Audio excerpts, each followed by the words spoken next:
repetitivo se vuelve como muy, sí, digo yo, cansón, pero es vital para sus intereses semiológicos.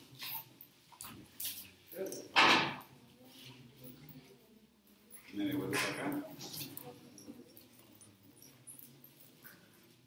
Bueno, iniciar la historia de intestino grueso, ya terminamos todo lo que era intestino delgado, con su yeyuno y el ilio, lo desembocamos, ahorita hablamos más de esa desembocadura, todavía nos falta un poquitico, pero ya después de revisar el ilio, entonces comenzamos con esta historia.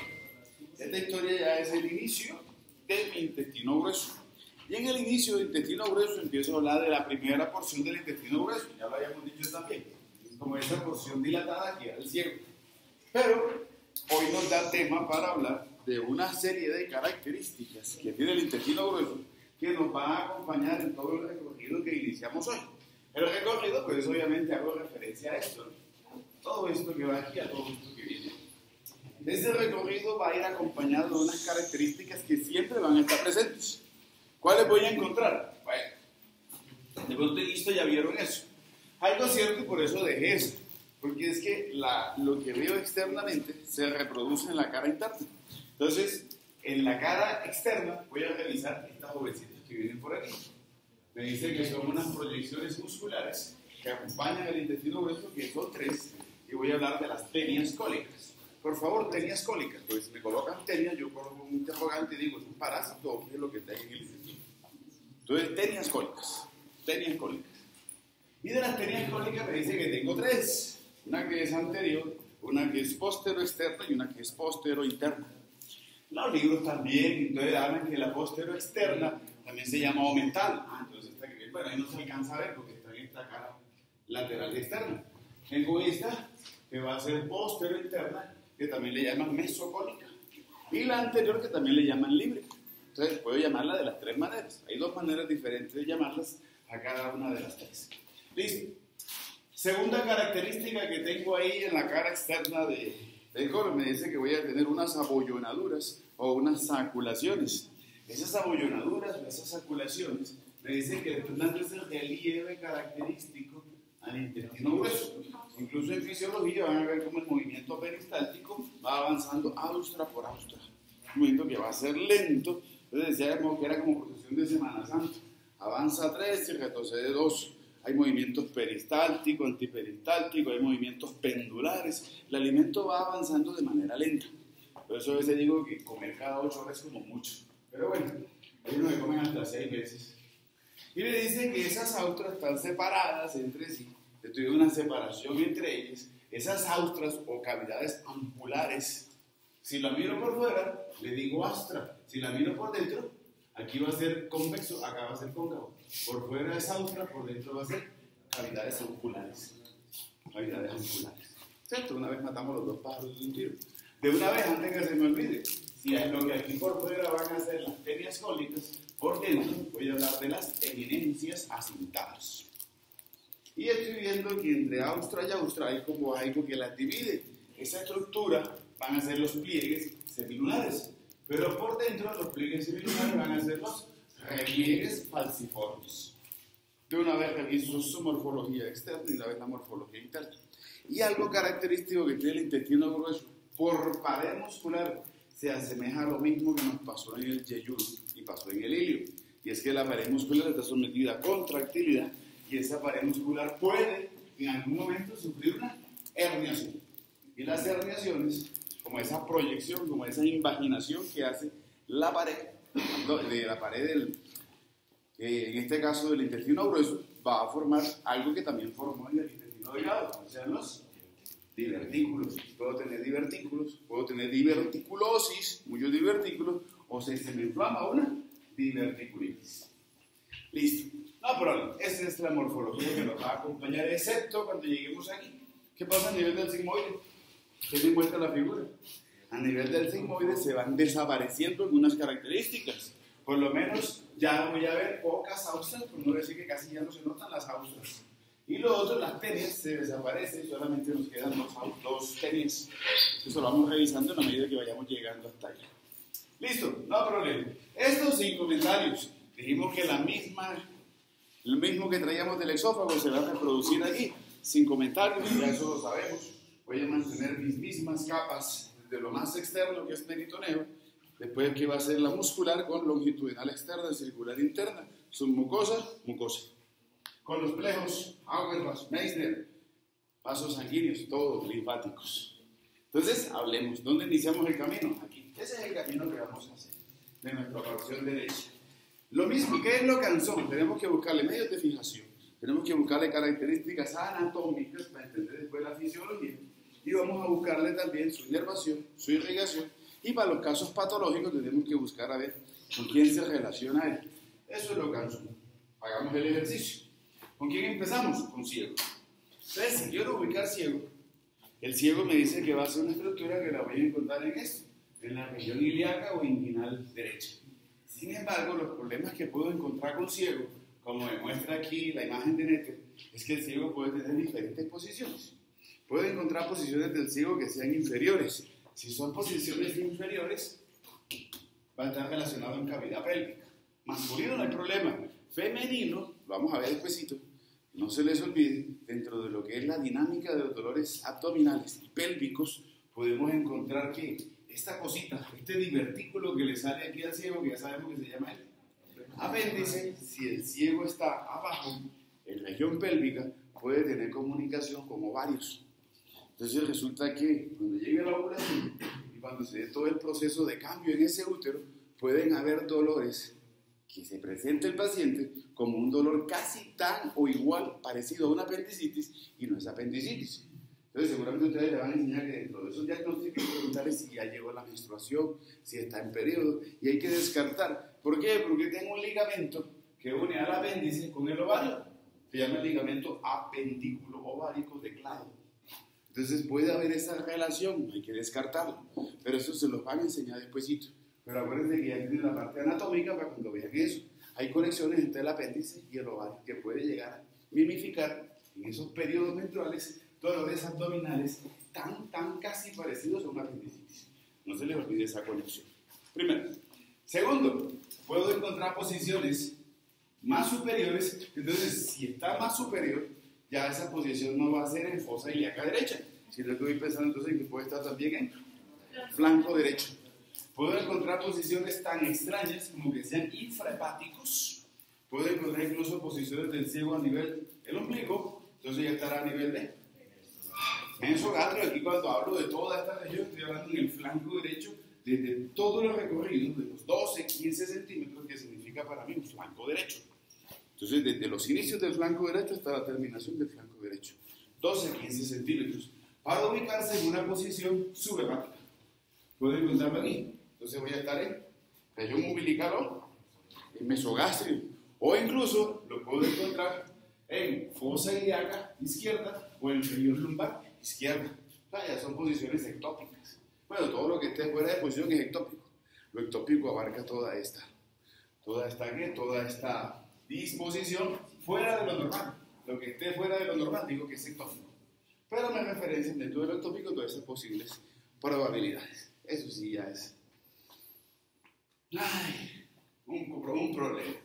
Ahora, quiero localizarlo. Si está en fosa ilíaca y está literalmente flotando en la fosa ilíaca derecha y o en región lumbar derecha, puede tener esa doble participación. Lo otro es que puede estar en doble localización. Este jovencito hay un punto para localizarlo que más para el ciego es para ese divertículo que está ahí, que es el apéndice. Entonces me hablan de un punto, que voy a tomarlo desde ombligo, espina ilíaca, antero superior. Y vuelvo con las denominaciones o con las posiciones y con las direccionalidades. Si empiezo en el ombligo, 2/3 laterales. Si empiezo en la espina ilíaca antero superior, va a ser 1/3 medial de esa distancia total desde espina ilíaca antero superior hasta el ombligo. Punto, se llama el punto de McBurney. El punto de McBurney es semiológico, el punto de McBurney es topográfico, el punto de McBurney es quirúrgico. Y específicamente puedo localizar el ciego, pero lo utilizo más para localizar el apéndice.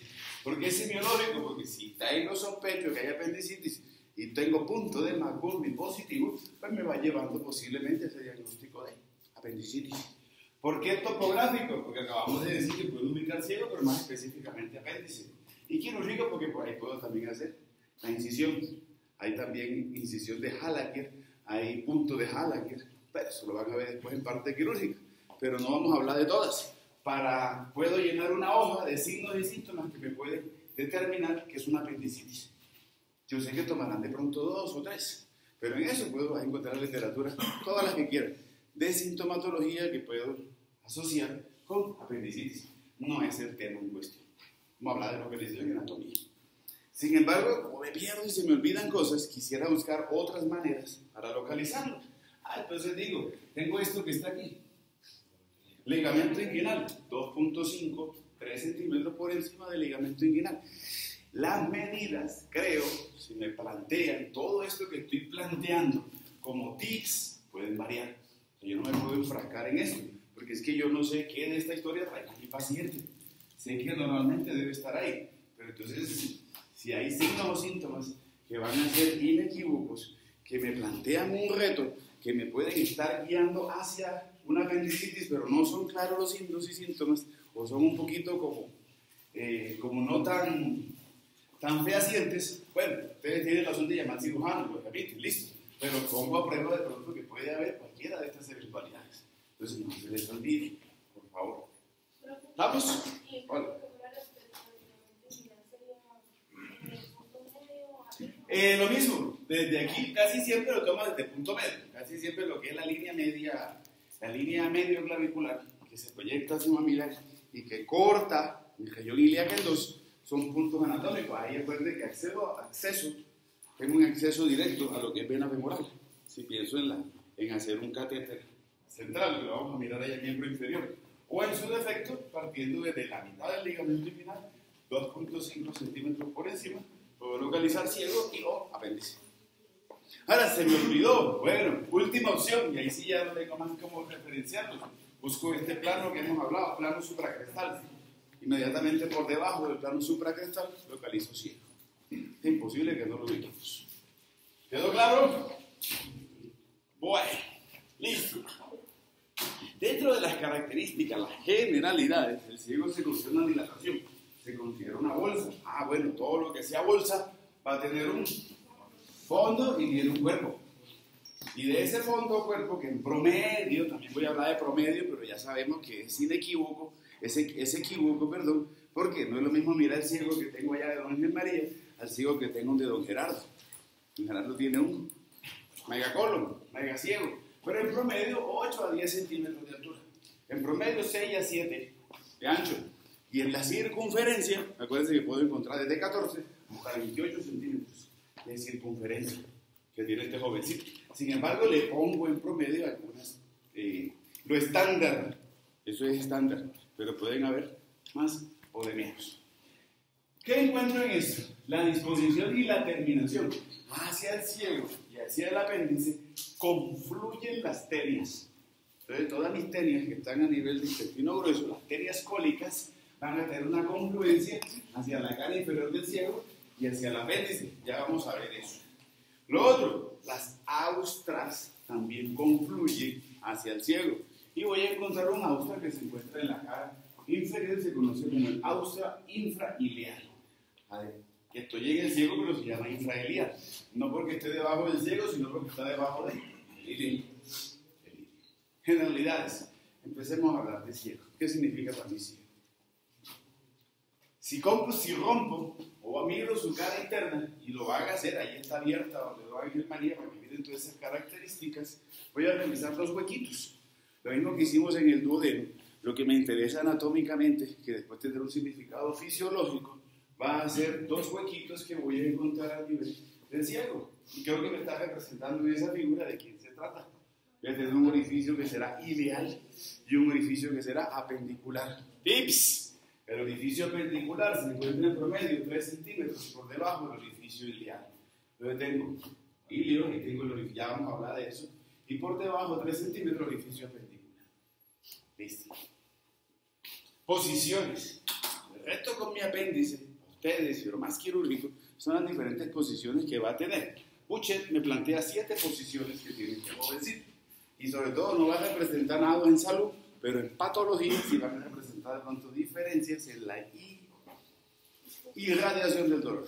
Y obviamente en la parte quirúrgica la localización. Pero en promedio me hablan de estas 7 posiciones. Esas están esquematizadas en letras y también en las figuras en el lado derecho para ustedes, pero izquierdo de la figura. El primero, el A, me dice que es una posición lateral o externa. Entonces digo que es laterocecal. Mira hacia afuera. Segunda posición, B, me dice que va a ser una posición que va a ser subcecal, por debajo del ciego.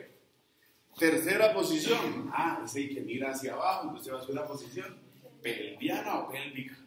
Cuarta, la D, se considera la posición normal. La posición normal, no voy a decir normal o anormal. Ya como que las variables, ya poco le decimos anormales. Hace algunos años sí, pero ya le decimos ahora expresiones de la variación, o variaciones en la expresión morfológica. Porque ya sabemos que no es anormal. Más bien creo que entre más nos acomodemos a lo que dicen los libros, somos más anormales que los que tengan variaciones anatómicas. Esa es la conclusión que yo saco personal, cada vez veo más variables y funcionamos bien. Entonces vamos a seguirlo como dice el libro. Me dice que es la posición más normal. La posición más normal también le pueden decir la posición ilíaca. Y esa posición ilíaca, quiero mirarlo aquí, de esta manera, y quiero mirarlo también acá, como me lo plantea Nete. Entonces, ¿por qué es una posición? Me dice que es descendente, que es oblicuo y que mira hacia medial. Pero esa posición va a estar dado por 2 estructuras. Entonces vuelvo a lo mismo, todo es comida, pienso en un sándwich.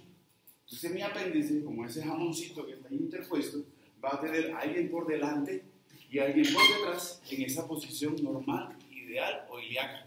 ¿Cuál es? Por delante, ilium, y por detrás, vasos ilíacos externos derechos. O sea que es una cama lo que él tiene. Tiene una cama que va a ser los vasos ilíacos externos y tiene una cobija que va a ser ilium. En esas 2 posiciones lo considero a un ilíaco o a una posición normal. ¿Estamos? Quinta, la E. Bueno, si esto era lateral o externa, esto debe ser medial o interna. La otra me dice que está yendo por detrás del ilio, entonces va a ser retroilial. Y la otra va a ser una posición en la que está punteadita. Ya sabemos que los punteaditos me dicen que eso está por detrás, entonces va a ser una posición retrocecal. Posición retrocecal. ¿Listo? Ahí tienen para entretenerse. También está como para jugar. ¿Cierto? Bueno, muy bien. Avancemos ahora sí. Quiero entrar y mirar a este jovencito. Cuando yo entro y miro y quiero referenciar ya los huequitos, voy a encontrar primero, me dice, la llegada del ilium al ciego está representado hacia adentro, por una proyección, por unos, foto de Facebook, igualita, ¿cierto? Entonces voy a encontrar una proyección, una válvula ilial. Algunos le hablan de una válvula iliocecal, otros le dicen la válvula de Bowing. Simplemente lo mismo. Ahora, eso lo hablan allá con su docente de gastroenterología. ¿Para qué sirve la válvula? Controla el paso del ilium al ciego o evita que el contenido del ciego pase al ilium. Yo considero que son los dos.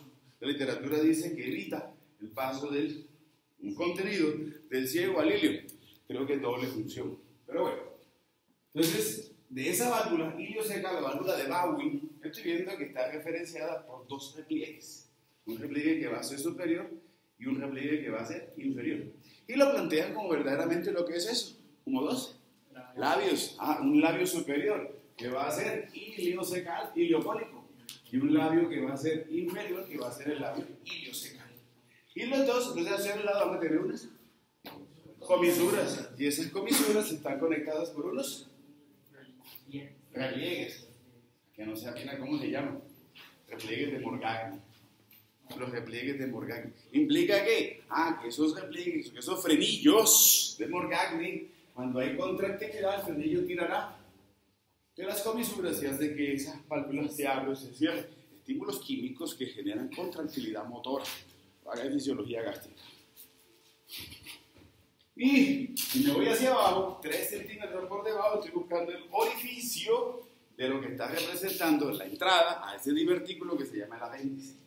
Viene el contexto. Algunos libros dicen que sí, otros que no. Pero entonces vuelvo a lo mismo. Si todos comemos guayaba, todos comemos granadilla, ¿por qué a algunos sí le puede dar apendicitis y a otros no? Ah, no, pero deciste que era de malas. No, no creo en eso. No creo en las cosas de malas. Creo que ese es el destino que uno mismo se forma. ¿Listo? La entrada del edificio apenticular tiene un repliegue. Quiero que por favor se acuerden del mismo repliegue que tenemos en la vena cava inferior. El mismo repliegue que teníamos en la desembocadura del seno coronario. ¿Sí se ubican? Es una pequeña membrana que se encuentra ahí, a la entrada del orificio apendicular. Creo que eso sí puede hacer la diferencia. La presencia de ella y su no poca o mucha efectividad debe hacer que de pronto haya mayor probabilidad de que esa comida, esas pepitas que se pueden, esas semillas, o incluso ahí se forman coprolitos. Copro, materia fecal, lito, piedra, pero restos del inicio de lo que se va a empezar a formar aquí, de esa extracción de líquido, donde la materia fecal se encuentra más allá en el sigmoide, pero como esto está en contra de la gravedad, debe haber de pronto algún. En mi tiempo le decían asiento, yo no sé cómo le dicen aquí. Sedimento. Para dar un término que todos manejemos, debe haber algún sedimento, en este caso coprolito, que se empieza ahí como a calcificar y puede llegar a entrar. ¿Quién tapona esa válvula, esa entrada? A la entrada voy a encontrar la válvula de Herlach. La válvula de Herlach. Y en el primer codo, que se le ve aquí al apéndice, que tiene 6, 7 centímetros, ahí también es mentira. Si vemos el apéndice de don Gerardo, es un apéndice cortico y gordo. Y si vemos el apéndice de doña María, es un apéndice largote. Entonces también varían en las longitudes. En promedio, 6 a 7 centímetros tiene el apéndice. En su primer codo encuentro una válvula, si lo abro, un repliegue que se llama la válvula de Maniglia. Creo que eso hace la diferencia. ¿De qué es? Es una proyección, es una prolongación, es un divertículo, tiene las mismas capas musculares que traía aquí. Por eso de pronto la probabilidad de que algo se vaya, también que penetre y que perfore, también puede tener la probabilidad por la contractilidad de esas paredes musculares del apéndice de ser expulsado. Pero a veces no como lo mirábamos. Y si no se expulsa, la gran cantidad de linfáticos y bacterias va a hacer de que estos simple y llanamente se inflaman y pues viene el proceso llamado apendicitis.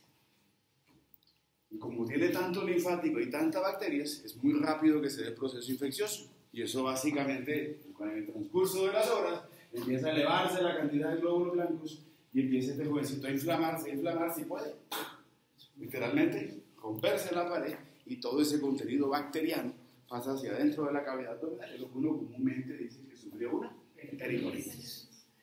Eso no tiene mayor problema. ¿Sí o no? Sí. Bueno, vamos a fijarlo. El problema con este jovencito, el ciego en un 80% de los casos, dice la literatura, es móvil. Entonces tendrá un 20% de los casos que sea inmóvil. ¿Por qué será móvil? ¿Por qué será inmóvil? Ese es un medio de fijación. ¿Qué medio de fijación realizo? Bueno, esto me está mostrando pared posterior y lateral de la zona. Y eso que estoy viendo ahí es el ciego. Entonces digo, el ciego literalmente está flotando en la fosa ilíaca. Pero ese flotar debe estar dado por una bondad. No es por lo mismo de los ligamentos. El ligamento debe ser tan bondadoso para que dé libertad de movimiento, pero como nuestros papás también nos controla. Entonces tiene que ser muy noble en las dos cosas. Voy a encontrar unos ligamentos que van a ser secales ascendentes o laterocólicos ascendentes, y voy a encontrar dos ligamentos que van a ser retroileocólicos. Y son tan bondadosos que lo mantienen en posición, pero también son tan nobles para que él tenga movilidad. Tanta movilidad que miren que lo puedo levantar y puedo referenciar lo que está debajo de él. ¿Qué hay debajo? ¿Qué me muestra la tarea? ¿Qué me trata de decir en esta figura? Que tengo un receso, y ese receso, ese espacio, debe ser un receso retrosecal. Pero no me han contestado el problema. ¿Por qué se mueve o por qué no se mueve? Medios de fijación sí, pero ¿qué será entonces lo que tengo ahí? ¿Qué es eso? ¿Será que todo depende de estos frenillos? No, el peritoneo parietal posterior. Entonces el colon es un órgano que es retroperitoneal. No todo, básicamente va a ser el ascendente y el colon descendente. Ahorita lo vemos. Y la manera en que estos frenillos, pero no van a ser los protagonistas, sino la manera en que el peritoneo pasa por la cara anterior del ciego es lo que va a hacer que él sea móvil o inmóvil. Miremos una figura, a ver si me hago entender, porque están haciendo una cara de como para.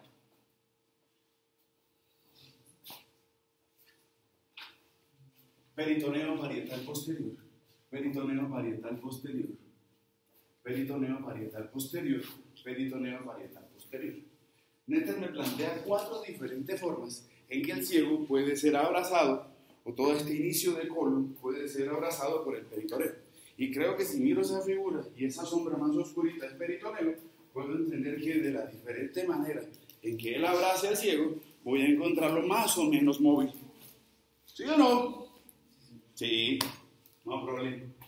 Bueno, entonces, ¿cuál es el problema de esto? Uno, entiendo que los medios de fijación harán que este jovencito se encuentre contra la pared posterior del abdomen y verá un medio de fijación con la pared lateral. ¿Qué debo revisar entonces en él? Hombre, debo revisar. Si miro esta figura, vamos a ver eso. Yo como ciego, cuando me llevan contra la pared posterior del abdomen y si estoy en fosa ilíaca, debo estar seguramente contra la fosa ilíaca. Pero hay alguien que está por delante de la fosa ilíaca. ¿Qué es eso que está ahí? Músculo ilíacus. Músculo ilíacus. ¿Qué será ese huequito que está aquí? El ilíaco pasa por ahí, no pasa solo, pasa con el psoas. Arco crural, anillo crural. Estoy viendo el ciego literalmente ahí, dentro de mi fosa ilíaca, pero tengo una pared anterior y una pared inferior. Y una pared posterior. Ya lo dijimos, ahorita buscamos eso. Ahorita voy a buscar una celda secal. Primero le pongo los ligamentos. Segundo, ya dijimos que tenía esto, que era una fosa retrocecal. Y ahora, lo que me trata de esquematizar aquí en la es que peritoneo parietal anterior deja de ser anterior, se vuelve inferior y se va hacia posterior. Eso lo sabemos. Ahí se está haciendo un repliegue. Y la manera en que el peritoneo parietal anterior deja de ser anterior para ser inferior y ser posterior se llama el pliegue mesentérico secal. Pliegue mesentérico secal. Es ese paso, esa transición. ¿Qué sucede? Que ahora no solamente tengo la fosa retrocecal, sino que tengo una fosa iliocecal anterior. Iliocecal anterior. Y eso me lleva a pensar en algo, en que quiero ubicar a este jovencito. Ubiquémoslo de una vez, porque me hablan de que tengo una celda secal. Y si pienso en celda secal, pienso en qué tengo arriba, en qué tengo abajo, qué tengo arriba, qué tengo hacia atrás y hacia adelante. Lo que más me interesa, pero debemos mirar lo que tengo hacia la derecha y hacia la izquierda. Listo, hagamos el ejercicio. Problemas. Si yo soy ciego y soy celda secal, ¿cuáles son mis vecinos que tengo hacia lateral? Hacia medial, perdón, hacia medial. Asas delgadas, asas delgadas. Vecinos que tengo hacia lateral. Ah, bueno, entonces a mí la literatura me plantea algo. Miremos eso. Esta figura me sirve. Yo ayer les había contado una historia. Les había contado una historia que aquí, cuando hablábamos de asas delgadas y referenciaba a intestino, colon, sea derecho o sea izquierdo, entre ellos había un espacio. Era la celda lateromesentérica. Era una derecha y una izquierda.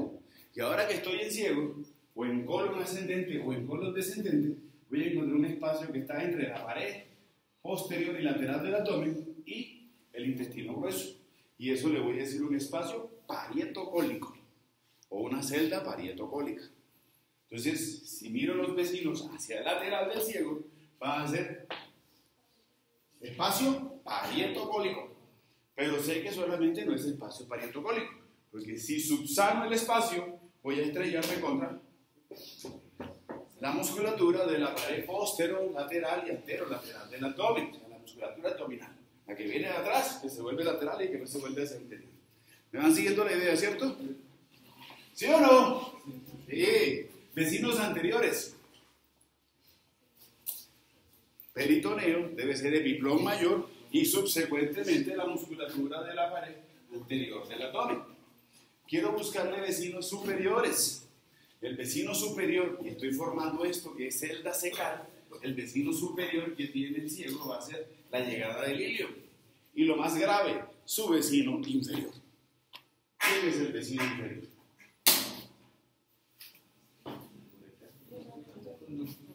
Su vecino inferior va a ser anillo crural. Anillo crural que estaba cerrando, o sea, anillo crural que estaba cerrado y que estaba protegiendo esos vasos sanguíneos que pasaban por ahí. Y eso le decíamos que era, eso que estaba ahí, eso que estaba ahí, que era un septum crural. El problema es que eso es fascia transversalis. Y el problema es que cuando mi fascia transversalis se rompa, tengo un gran problema, o un posible problema. Y un posible problema que ya lo vamos a mirar en su contexto. ¿Queda claro esos límites? ¿Queda claro esa delimitación con esos vecinos? Problemas. Mi fosa ilíaca es convexa, es plana o es cóncava. Es cóncava, ¿cierto? Ahora, de esa concavidad creo de que se está formando esto, ¿cierto? O sea que literalmente tengo una concavidad que va de arriba hacia abajo y que va de adelante, de atrás hacia adelante. Listo. Todo fuera hermoso y bello cuando a mí me dicen de que yo, como límite posterior, o sea, las dos cosas más débiles que tiene un ciego, que tiene un colon ascendente o colon descendente o colon sigmoide o colon lumboiliaco, va a ser lo siguiente. Si yo miro la pared posterior y pienso en un espacio que es retrocecal, todo es felicidad. Si pienso en una pared posterior que está referenciada por músculo ilíacos, todo es bello. Pero cuando yo levanto al ciego, miro el espacio retrocecal y quiero disecar y ver al músculo ilíacos, aquí en el espacio retrocecal, miren lo que tengo. ¿Qué es? Grasa, espacio selvo-adiposo de Bogros. Entonces imagínense cuando yo hago una fuerza y cuando yo llego y entonces levanto algo, vuelvo a lo mismo. Hay contractilidad del diafragma torácico-abdominal, diafragma pélvico, musculatura anterolateral del abdomen, se comprime vísceras, se rompe fascia transversalis, hago presión sobre vísceras y el ciego que está así en una posición oblicua y la presión que hagan las vísceras sobre el ciego y atrás teniendo un tejido graso, eso es un tobogán. ¿Qué resultó? Hernias del ciego. ¿Dónde se hernia el ciego? ¿A dónde va? ¿Me van siguiendo la idea? Entonces una hernia del ciego, por ese espacio que ahí no me lo mostró, por eso estaba la otra figura que es grasa, si se rompe fascias transversales, se rompe septum crural. Se permeabiliza el anillo crural y puedo encontrar un ciego que tiene todas las condiciones, si fallan los ligamentos y la presión es suficiente, por la direccionalidad de la pared y por la grasa que tiene atrás, para que el ciego literalmente se deslice. Entonces tengo hernias del ciego. ¿Dónde las ubico? Triángulo femoral o triángulo de escarpa, pasando a través de septum crural. Y esa misma historia que hay del ciego,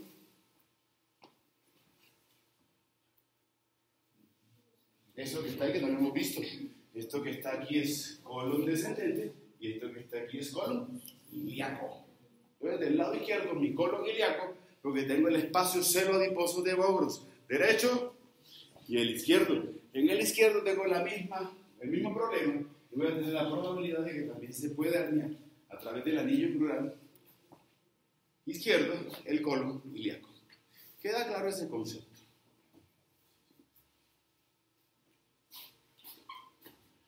Bueno, muy bien. ¿Listo? Ya nomás, eso es lo que necesito de él. ¿Comprendido? Sí. Bueno, dos cositas adicionales. Porque ya entendí el peritoneo o la peritonización del ciego, que puede ser completa o parcial. También comprendí los ligamentos que lo unen con la pared lumbar, lumboiliaca, en esa literatura. Sí, ese es el contexto. Ahora, ¿qué necesito más saber? Es que el ciego tiene otras cosas adicionales. Entonces quiero hablar de ese divertículo que está ahí, que es el apéndice. Y lo que estoy viendo es que el apéndice, como divertículo y relacionándose con ciego, no solamente se relaciona con ciego, sino que también se relaciona con el ilio. El peritoneo ilial, o sea, mesenterio, más el peritoneo que tapiza al ciego, que se llama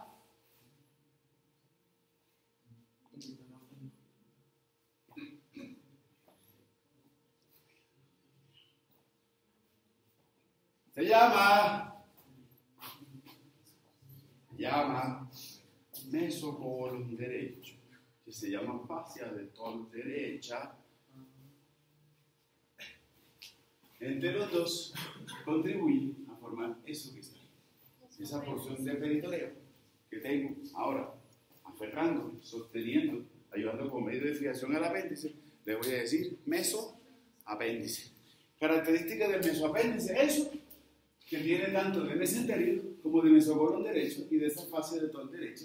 Y entre los dos, la fusión de los dos me dice que forma una estructura que le voy a decir el mesoapéndice.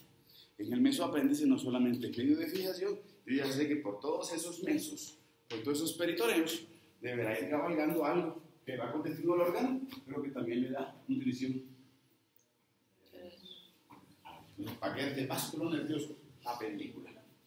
Ahorita hablamos de eso. ¿Se me perdieron o no? Ah. Y entonces me dice, ay, sí, de todo modo ahí se forman unos recesos. Un receso que va a ser ilioapendicular superior y un receso ilioapendicular inferior. Me está hablando de esas bolsitas, de esos bolsillitos que se forman ahí. Son dos recesos de la manera en que el mesoapéndice es fijado, o de cómo el mesenterio y cómo el mesocolon derecho abordan y sirven de medio de fijación al apéndice. Se forman esos relieves. Se los van a preguntar. ¿Sí o no? Listo. Algunos textos, lo común que lo van a encontrar, que se llama la fosa iliocecal inferior y superior. Él va a contarle varios nombres. Algunos le hablan de un receso apendicular superior, un receso apendicular inferior. Tiene como 3 nombres estas formaciones. Tips. De las 7 posiciones que tiene el apéndice, el cirujano pues tiene muchas probabilidades, hasta el mismo cirujano, de perderse. Sobre todo cuando tienen unas posiciones extrañas estos apéndices. Entonces, ¿cuál es el tip para no perderse? Lo que les acabé de decir, lo que le muestra esa figurita. Todas las tenias cólicas confluyen hacia el ciego. Y al confluir hacia el ciego, confluyen hacia el apéndice. Entonces, yo no debo ser mago. Simplemente busco cualquier tenia cólica, y la más fácil debe ser la tenia cólica anterior o libre. Sigo a esa tenia cólica, cualquiera de las 3 tenias cólicas me guía o me lleva hacia el apéndice. ¿Me hago entender? ¿Sí o no? Ay, no sé, tan raro de esta semana, pero bueno. Lo que dijimos, ya eso lo habíamos dicho, las localizaciones, los puntos, la posible fijación del apéndice desde una vista superior y con un ciego que esté bien abajo, me hace pensar aquí es como el apéndice se puede conectar con ovario. No está la imagen, pero puedo buscar esa puente ligamentoso que me comunica el apéndice con el ovario, ligamento apendículo ovárico de clavo. O hablan ustedes o hablo yo. Irrigación. Pensar en irrigación, volvemos a algo que ya sabemos, pero volvemos a recordarlo. Voy a pensar no en las ramas izquierdas que me cortaron aquí de la mesentérica superior, sino que voy a hablar de la rama derecha. Y de la rama derecha comienzo de abajo hacia arriba a describir la irrigación. Y la primera que necesito me dicen que la mesentérica en su última asa queda, en la última asa ilial queda, hace un doblez, vuelve a intercomunicarse y de ahí nace una arteria que va a ser la arteria iliocólica o arteria cólica inferior derecha, o como algunos textos viejitos, a mí me la enseñaron, se llama ilioceco-apendiculocólica. Y ahí, mirando esa descripción como está ahí, me está diciendo es que simplemente, creo que hay una mejor. Creo. Bueno, no, tampoco esta está más fea, no me gusta. No tiene problema.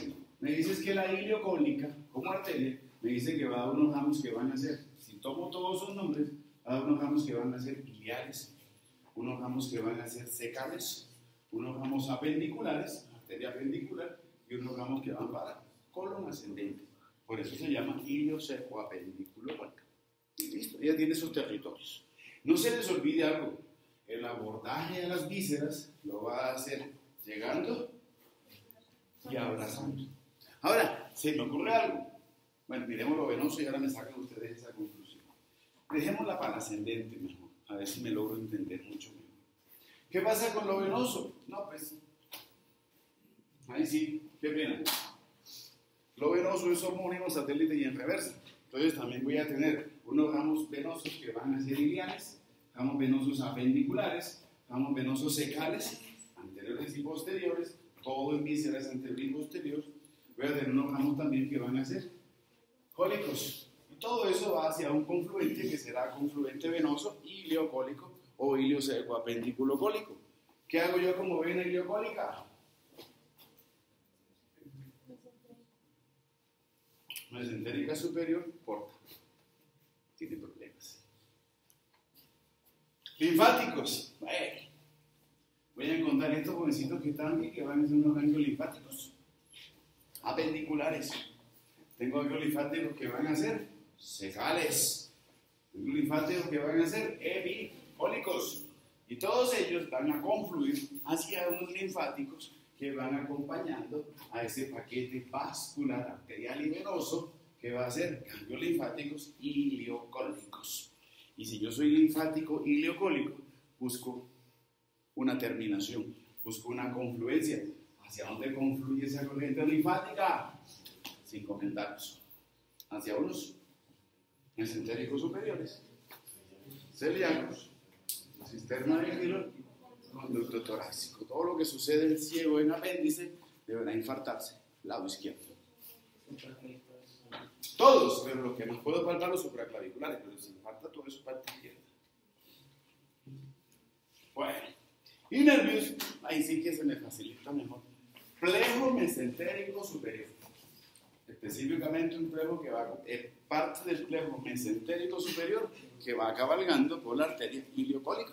Puedo hablar de un plejo ileocólico, pero básicamente es plejo mesentérico superior y las fibras que cabalgan por esa rama ileocólica. Listo. Preguntas de ciego y de apéndice. ¿Qué leyeron que les causó problema? Todavía les debo el acodamiento y el... ¿Y cómo se llama? Eso que se contaban ayer. El decolamiento. ¿Ninguna? ¿Estamos claros? Bueno, avancemos entonces. Ya si me despido de mi colon, si me despido de esa porción inicial del colon, que es ciego, voy a subir. Entonces voy a hablar de un colon ascendente. Colon ascendente que en promedio va a manejar 12 a 15 centímetros. En promedio tiene un diámetro de 6 centímetros. Ahora, lo que no me muestra la figura, y es la direccionalidad que él lleva. Porque la direccionalidad puede ser que él sea completamente vertical, o que vaya de inferior hacia superior, o que vaya de inferior hacia superior oblicuo hacia adelante, o de inferior hacia superior oblicuo de abajo, o de adelante hacia atrás. ¿Cuál de las tres? La tercera. Él va a ser oblicuo y su oblicuidad va a ser de que él va de abajo hacia arriba y que va a ir de atrás, perdón, de adelante hacia atrás. Eso es lo que no me puede mostrar esa figura, se va a estar así. Va buscando irse hacia posterior, va buscando irse a meter o a terminar en una flexura cólica derecha. Esa es la direccionalidad que tiene mi colon ascendente. ¿Queda claro ese concepto? Ahora, ¿qué figura necesito para entender colon ascendente y su medio de fijación? Porque lo quiero catalogar. Estos órganos van a ser órganos inframesocólicos, pero el ciego lo ubicamos en una fosa ilíaca derecha, donde ubico a mi colon ascendente. En un flanco derecho. Listo. Pero adicionalmente lo quiero clasificar como otro órgano. ¿Qué órgano es? Aquí estoy viendo esta figura, aquí estoy viendo esta figura, y aquí incluso estoy viendo esta otra, pero quiero concentrarme en esto. ¿Qué es esto? Peritoneo parietal posterior, más específico, doctor, que ya tiene, doctores, porque ya tienen la capacidad para decirme qué es eso. Mesocolon derecho, ¿cierto? Peritoneo parietal posterior, fascia del toro derecha, y es parte de toda esa historia de un mesocolon derecho. ¿Listo? Entonces, ¿cómo lo catalogo? Pues un órgano que es retroperitoneal, sin comentarios. Lo que hicieron fue quitarme el colon ascendente, cortarme el peritoneo y lo que estoy viendo es eso. O sea que al quitar el colon, este peritoneo está pasando por delante de mí. Lo veo aquí, lo entiendo en esa figura y lo comprendo acá. Entonces es un órgano retroperitoneal. Ahora sí, si él es retroperitoneal y creo que las arterias que vamos a ver lo están abrazando una por delante y una por detrás, deberemos en colon ascendente revisar anastomosis, orto, cava, retroperitoneales o de rectus. No se les olvide, por favor, su diagnóstico. ¿Listo? Lo tengo en fijación. Vamos a relacionarlo. ¿Con quién lo relaciono? A ver, esta figura me sirve. Quiero buscar los límites posteriores al colon ascendente. Cuidado con macetero. Posterior. Posterior. No, como hay 5. Quadratus lumborum, psoas major. Y si está presente, psoas minor. Límite posterior. Límite medial. Celda lateromesentérica derecha, lo que implica unas relaciones con asas delgadas. Límites laterales. Espacio parietocólico derecho me lleva a relaciones con músculos anchos de la pared anterolateral y posterior del abdomen. Relaciones anteriores. Ay, es que si no las veo, entonces no. Relaciones anteriores. Epiplón mayor, músculos de la pared anterior del abdomen. Relaciones superiores, flexura cónica derecha. Relaciones inferiores, donde inicié, ciego, apéndice. Ay, bueno, pero entonces, es que creo que parece que eran como formalizados ahí. No, ¿verdad? Tengo más actividad yo que estoy ya tan viejo.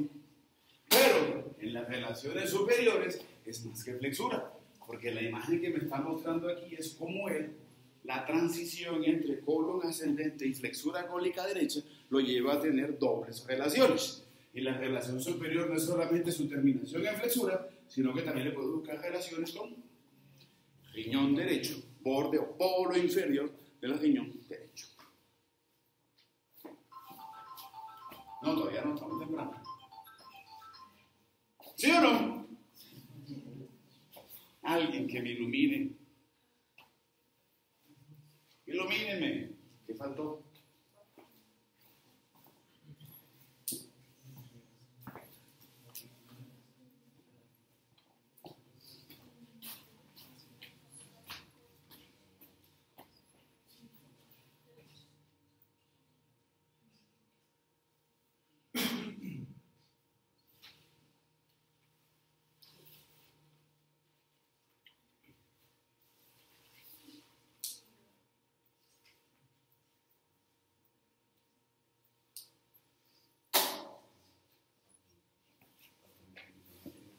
No haya patologías de ese señor. ¿Qué signos o síntomas anatómicos, Dios mío, sí tienen en la mano? Nervios. No se me olvida que esa pared posterior, voy a revisar nervio. Más. Hilio inguinal. Más. Cutáneo femoral lateral. Esos nervios de la pared posterior del abdomen pueden darme alguna sintomatología en esas patologías que él tiene. Porque son nervios que están atrás y tengo un señorito colon ascendente que es retroperitoneal y que están llevando hacia atrás. Aunque en menor cantidad, acuérdense que voy a tener desde lo que es los abdómenos genitales, toda la historia que tengo aquí de subcostal, abdómeno genital mayor, abdómeno genital menor y cutáneo femoral lateral. Más específicamente, acuérdense por qué lo tomo desde ese amplio sentido. ¿Quiénes serán los protagonistas más directos? Seguramente cutáneo femoral lateral y abdómeno genital menor. El problema es que cuando yo me inflamo, si yo me doy un martillazo en la mano, al día siguiente muevo los dedos y me duele. Inclusive hago flexión y hasta me duele, porque tengo un halo de irradiación del dolor. La inflamación tiene un halo de irradiación. Aunque hay unos nervios directos, por favor no descarten toda la historia de esos nervios de la región posterior del abdomen. ¿Me hago entender? No me diga que apenas van leyendo corazón. Sí, pareciera que no supieran nada del abdomen. Qué pena, yo soy cansón, pero es que A esta altura quiero madurez anatómica y parece que estuviéramos en la primera clase. Los necesito ya sueltos, hablando, opinando. Se va a pasar el semestre y no opinan. Me da pena eso, pero ¿qué más hago? Despiértense. ¿Qué era? Pregunta. ¿Alguien por ahí? ¿La qué? La base que el génito es más, ¿cómo se llama? Es más medial, que tendrá porque es un poquito lateral. En halos pudiera ser, sobre todo por la relación con psoas, pero de todos ellos es el que menos. El psoas, la relación que tiene es la más lejana, la relación más fija es con músculos cuadratos lumbar. Y alguna relación medial que le ponemos, pero está un poquitico alejada, que es el psoas major. Pero en esto, no descarten, por eso digo, no descarten estos nervios de la pared posterior. Y cuando hablo de pared posterior, incluyo al génito femoral, incluyo a psoas en su contexto.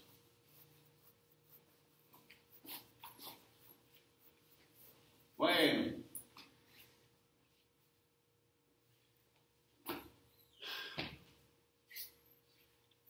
Me perdí. Listo. Ahora, segundo problema. Cuando pienso en esas relaciones superiores, y pensando en flexura cólica derecha, unas son más cercanas por ser flexura cólica derecha, pero por esa región de transición entre flexura cólica derecha y esto que es colon ascendente, cuando pienso en polo inferior del riñón y me voy un poquitico más hacia medial, hay unas relaciones que aunque están un poquito lejanas, debo tenerlas en cuenta. Y esas relaciones deberán ser con segunda porción del poder. Y más una relación por algo. Ay, yo no sé. ¿Será que la fascia de Toll tiene que ser un medio de fijación de este? Miren esa figura. Yo no sé si me hicieron el caso de revisar peritoneo y leer peritoneo por Netter, por Latarjer, y mirar la imagen de Netter. A mí me hablan de que en el lado derecho y que en el lado izquierdo, cuando fijo mi colon ascendente o mi colon descendente, está la fascia de Toll. Y que la fascia de Toll es izquierda, derecha y es superior. Y que puede llegar a ser inferior. ¿Tiene sentido o no tiene sentido? Fascia de Toll, fascia de Toll, fascia de Toll. ¿No? Si la fascia de Toll es la lámina inferior del peritoneo parietal posterior, la proyecto hacia la derecha, la proyecto en páncreas y la proyecto hacia la izquierda. Por eso aparecen todas mis descripciones. ¿Sí me siguieron la idea o no? ¿Están perdidos? No, la figura esta, las huellas me hacen entender por qué aparece ella ahí. Entonces, más por medios de fijación y más por una peritoneo parietal posterior que deja de ser mesocolon transverso, que se proyecta hacia los lados, hay también unas relaciones de vecindad. En lugar de un órgano que se inflama, puede dar cierta sintomatología que se proyecta hacia órganos vecinos, por ese compartir de fijación. ¿Sí o no?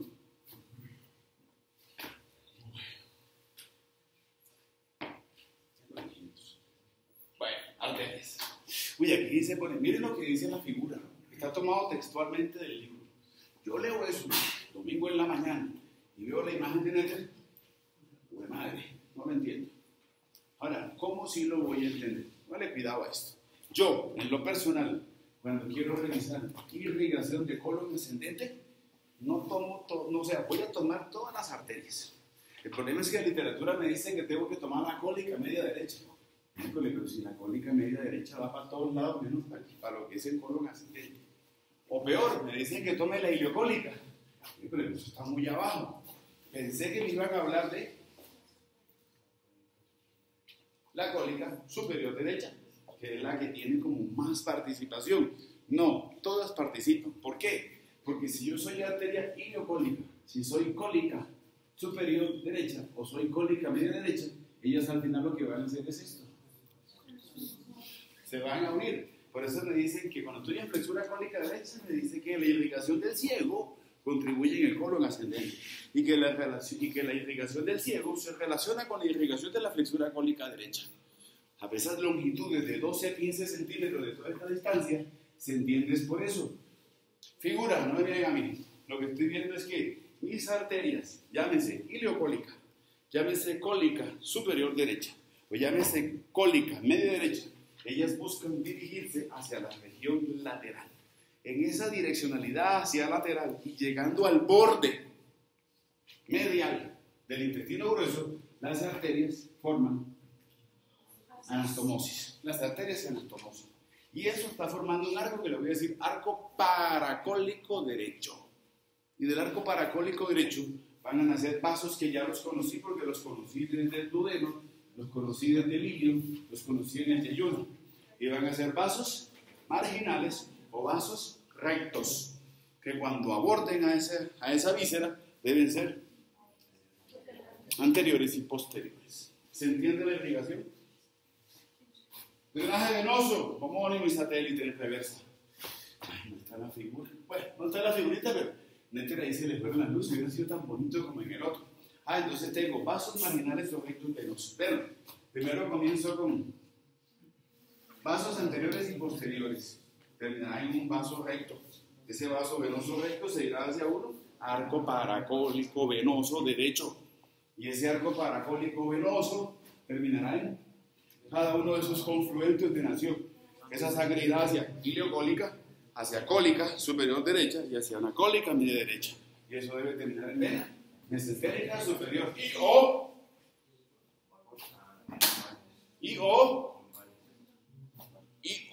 Falta.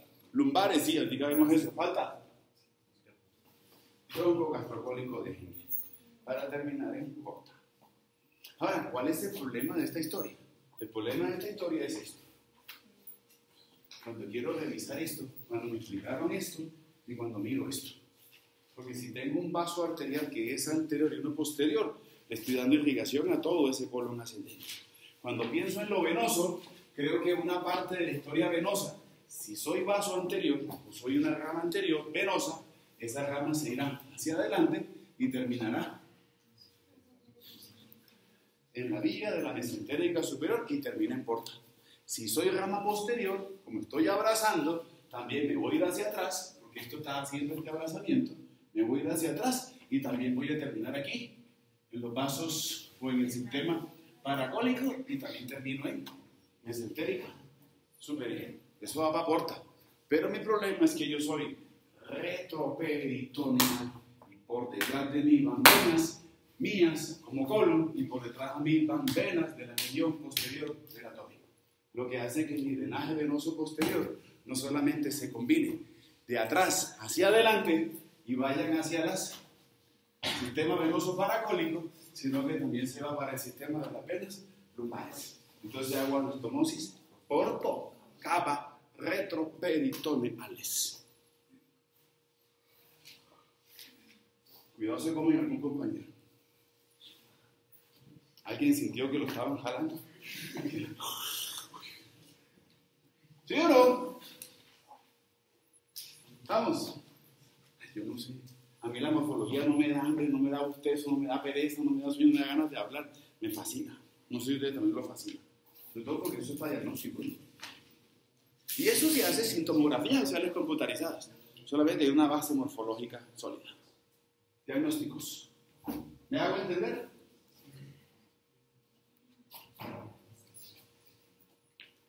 Listo. Muy bien. Estoy inspirado. Linfáticos. Ay, la misma historia linfático. Solamente es un poquito más numerosa. Todos van acompañando el paquete vascular nervioso. Entonces voy a tener ganglios linfáticos que van a ser ileocólicos, ganglios linfáticos cólicos superiores derechos, ganglios linfáticos cólicos medios derechos. ¿Con quién los combino? Los voy a combinar con estos, que van a ser paracólicos, con estos que van a ser epicólicos. Y mi corriente va a ser seguramente mesentéricos superiores, celíacos, cisterna de Kilo, contributo torácico. Nervios. Eso me dice la teoría. Pues, no lee eso y uno se ríe, ¿cierto? Ojalá eso fuera eso. No, eso es algo más que eso, ya lo sé. Entonces vuelvo a mi figura anterior. Voy a ser repetitivo, pero la última vez. ¿Qué es eso? Plejo mesentérico superior. Y plejo mesentérico superior, por esas arterias, los nervios que viajan por las paredes arteriales de la ileocólica, de la cólica superior derecha y de la cólica media derecha.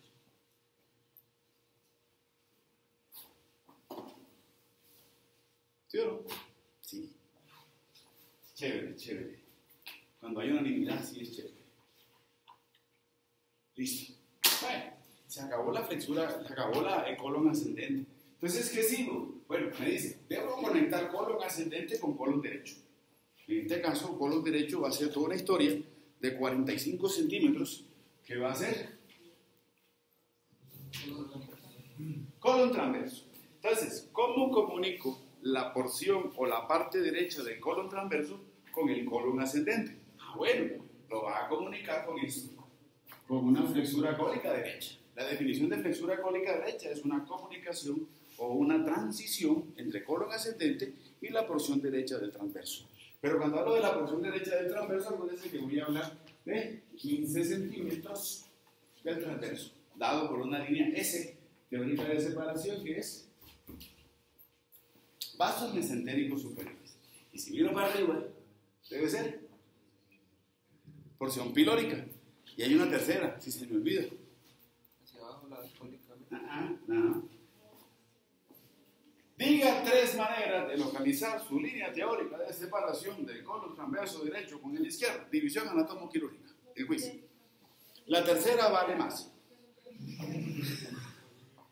La tercera que diga vale más. Primera, el cruce de los vasos mesentéricos superiores. La segunda, porción pilórica del estómago. La tercera es la que vale el 90% del quiz.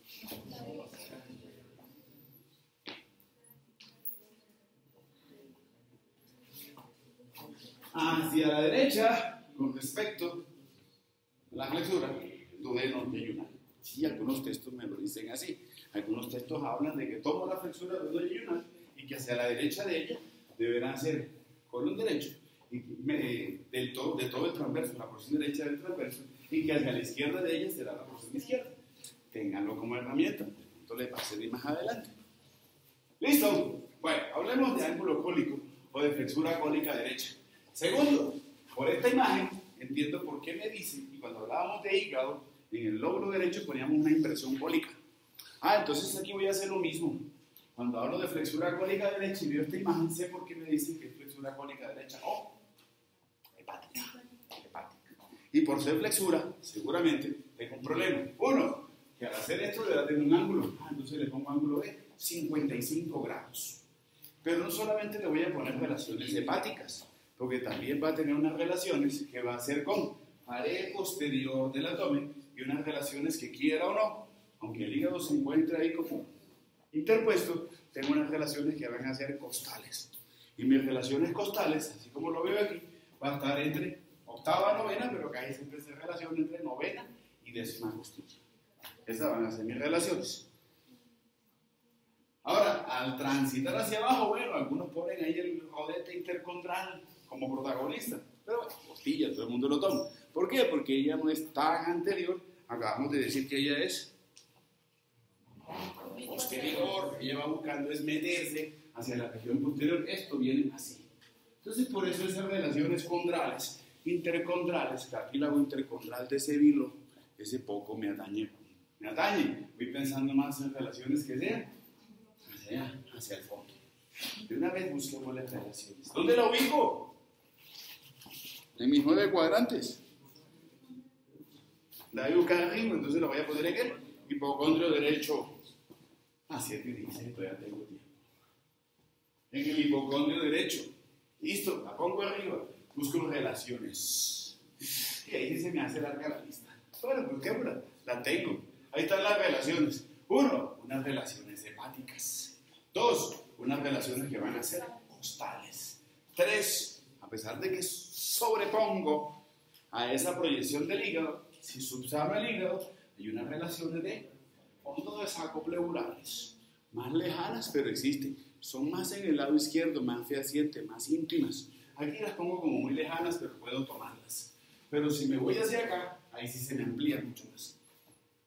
No solamente pienso en relaciones hepáticas, también pienso en relaciones que van a ser con vesícula biliar, el fondo de la vesícula biliar, relaciones que van a ser duodenales, y pienso entonces en qué relaciones duodenales.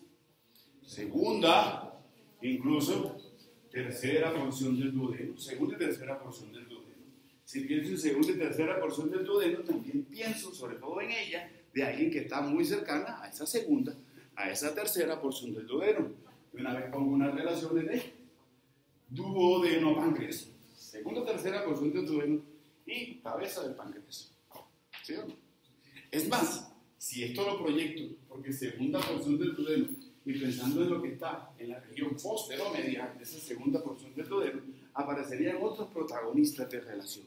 La vía biliar extrahepática y esa ampolla hepatopancreática. O sea, un descenso de un colédoco y una transversalidad de un conducto hepático, un conducto pancreático principal y un conducto pancreático accesorio. O sea, la terminación de esa historia que habíamos referenciado en la segunda porción del duodeno. ¿Me hago entender o no? Sí.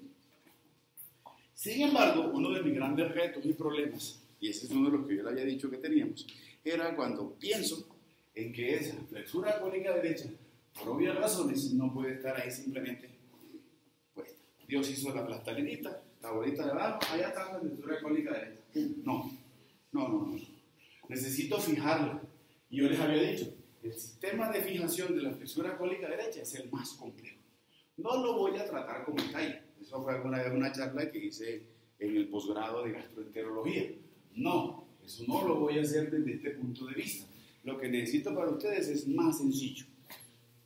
Lo más sencillo es cómo fijo a esta flexura cólica derecha con las estructuras vecinas. Eso es Buchet. Buchet es más quirúrgico, es más para posgrado. Pero hay cosas que aunque no las aplicamos todas, sí necesito el entendimiento. Entonces, esta historia que veo aquí, tan sencilla como acá, es un poquito más compleja. ¿En qué voy pensando? Voy pensando en lo que revisábamos ayer. Ayer revisamos la expansión de mesocolon transverso y epiplón mayor hacia la izquierda, espleno mesocólico, y hacia la derecha, aumento coloparietal. ¿Sí o no? ¿Estamos? ¿Me van siguiendo la idea? Entonces, la expansión derecha, con esa membrana de Jackson, que le daba como brillantez al asunto, a la historia. ¿De acuerdo? No sonaron convincentes. Bueno, mesocolon transverso y epiplón mayor extendiéndose hacia la derecha debe ser el responsable de todo el sistema fijatorio de la flexura cólica derecha. Sé que le voy a decir a todo eso en conjunto la lámina fijadora del codo derecho o del muy. ¿Qué significa para mí eso?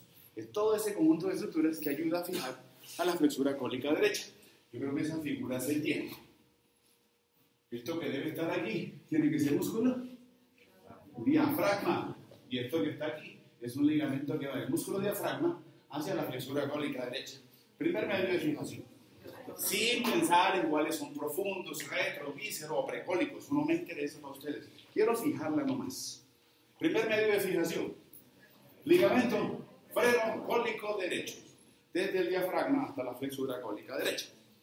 Segundo, voy a encontrar esto que estaba aquí, que debe ser parte de la misma historia que estaba aquí. Y es como esa especialización, esa transformación, ese cambio que sufre el epiplón menor para proteger al pedículo hepático. Y eso le llamamos ligamento cístico duodenocólico. Listo, medio de fijación. Segundo, voy a encontrar esto que está aquí. Y eso que está ahí debe ser, eso que está ahí, es lo mismo que está aquí. Entonces debe ser polo superior del riñón. Entonces tengo un ligamento renocólico derecho, todo derecho por favor. Y esto que está aquí, borde inferior del hígado, a la flexura cólica derecha, debe ser el ligamento hepatocólico. Eso es la lámina fijadora del codo. Son todas esas estructuras, son toda esa dinámica de estructuras que va a ayudar a fijarlas y que nacen de una proyección o una expansión derecha de esos medios de fijación que habíamos hablado ayer. ¿Comprendido?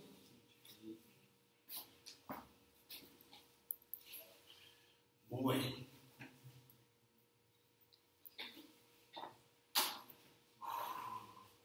Sube. Bueno, terminemos flexura cólica derecha. Mañana seguimos con el resto. ¿Dudas con las relaciones? ¿Dudas con los medios de fijación? ¿Algo ahí que nos haya entendido? Eso lo canso, pero no les estoy ahorrando. Les estoy ayudando a entender 10, 15 o 20 páginas que tiene la taller de esto. Entonces lo van a entender mucho más fácil. Si lo van a leer mañana, que deben leerlo mañana. Si lo dejan para después, negativo. Bueno, subsanado las relaciones, viene un segundo problema: irrigación. En irrigaciones me plantearon una historia hace poquito que de pronto acá me la cambian, pero realmente no va a cambiar. Cuando pienso en flexura cólica derecha, voy a hablar de una irrigación propia y una irrigación compartida. Si pienso en irrigación compartida, seguramente será la misma historia que hice ahorita. Yo no sé si hicieron lo mismo, yo lo hice cuando me la enseñaron. ¿Qué pasó con la irrigación? Algo pasó con la historia que yo conocí o que voy a conocer de la flexura cólica derecha. Algo pasó con la historia del ciego cuando conocí al colon ascendente.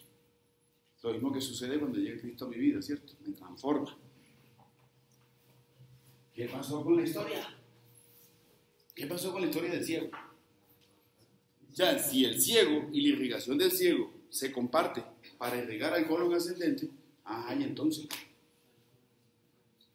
la irrigación del ciego no es solamente ileocólica, también tengo arcos paracólicos. Y si pienso en la flexura cólica derecha, ahora voy a tener una irrigación compartida, que es la misma del colon ascendente. La literatura me dice que la flexura cólica derecha tiene participación, o que recibe parte de la irrigación del ciego, contribuye a la irrigación de la flexura cólica ascendente. ¿Por qué? Si estoy a 15, 16 centímetros. Por el arco paracólico. Esa es la irrigación compartida. Y si hablo de irrigación compartida de arco paracólico, el arco paracólico no es solamente para colon ascendente, sino para flexura cólica derecha y también para ciego. ¿Sí me hago entender la idea? Pero para el ciego tengo una arteria propia que llega a él. Por eso me plantean esa figura. ¿Cuál es la figura? Esto. Tengo a mi arteria cólica superior derecha. Y la arteria cólica superior derecha se va hacia afuera, y cuando se va hacia afuera da dos ramitos. Da un ramo ascendente y da un ramo descendente. El ramo descendente es conocido en el bajo mundo como alias la arteria del codo. El codo es una flexura, ¿cierto? Entonces la irrigación propia de la flexura cólica derecha viene por la rama descendente de la arteria cólica superior derecha, alias arteria del codo. Pero esa es la propia. La compartida es la que hace por arcos paracólicos. Venoso, bis, homónimo, satélite y enrevesado. ¿Será que lo puedo decir o tengo que hablarlo? Ya me da hasta pena, así que ya usted está en otro nivel. ¿Se entiende el drenaje venoso de la flexura cólica? Si es bis, homónimo, satélite y en reversa. Voy a tener un drenaje venoso compartido por un arco venoso paracólico. Tendré un drenaje venoso propio de él, que será por una rama venosa inferior o descendente, que terminará en una vena cólica superior derecha. Y todo eso va a drenar directamente en mesentérica superior, o me uno con la pancreático-duodenal inferior derecha y me uno con la gastrocólica derecha y termino en tronco gastrocólico de Henle, porque van a ser mis dos historias. Y el linfático, igual. Mañana seguimos con porción derecha del transverso y seguimos mi historia. Debemos literalmente esta semana salir de la vía digestiva. ¿Dudas o preguntas? ¿El qué? ¿De qué? La arteria. Listo. ¿Dónde queda? El problema de esto... ¿se dañó el video? No. ¿El problema cuál es? Para la flexura cólica derecha. Que van a hablar de que la literatura ahí a veces no es lo suficientemente clara. Pero es tan sencillo como eso. Cuando pienso en flexura cólica derecha, voy a pensar en irrigaciones propias y en irrigaciones compartidas. La irrigación compartida va a ser arco paracólico. Arco paracólico para mí implica el protagonismo de la unión de una iliocólica, de la cólica superior derecha y de la cólica media derecha, en una estructura de la cual nacen vasos sanguíneos que colaboran en la irrigación, no solamente del ciego, sino del colon ascendente y también de la flexura cólica derecha. ¿Sí? ¿Estamos? Pero hay una arteria específica que llega allá. ¿La arteria específica cuál es? Cólica superior derecha. Me dice que da una rama ascendente, pero voy a tomar es la rama descendente de la cólica superior derecha. Porque de ella nace esta jovencita que va ahí, aunque es un vaso marginal y que es un vaso recto, se conoce en el bajo mundo como la arteria del codo. Esa es específica para allá, pero no es la única, menos mal que no es la única. ¿Sí o no? ¿Estamos? Bueno, muy bien, lista por favor. Bueno. Señor. Qué bueno. ¿Dónde qué es? Por favor, silencio.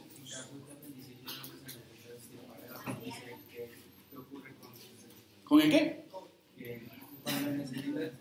Sí, hasta ahí. ¿Qué pasa con qué? Con las arterias. No, simplemente lo que hago es obliterar.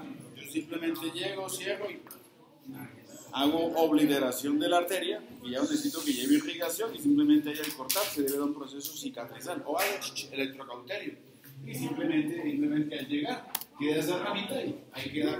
Es como la vasectomía. Cortas deferentes, se produce el esperma llega y un conducto cortado, cicatrizado y simplemente se absorbe. Entonces no hay mayor inconveniente.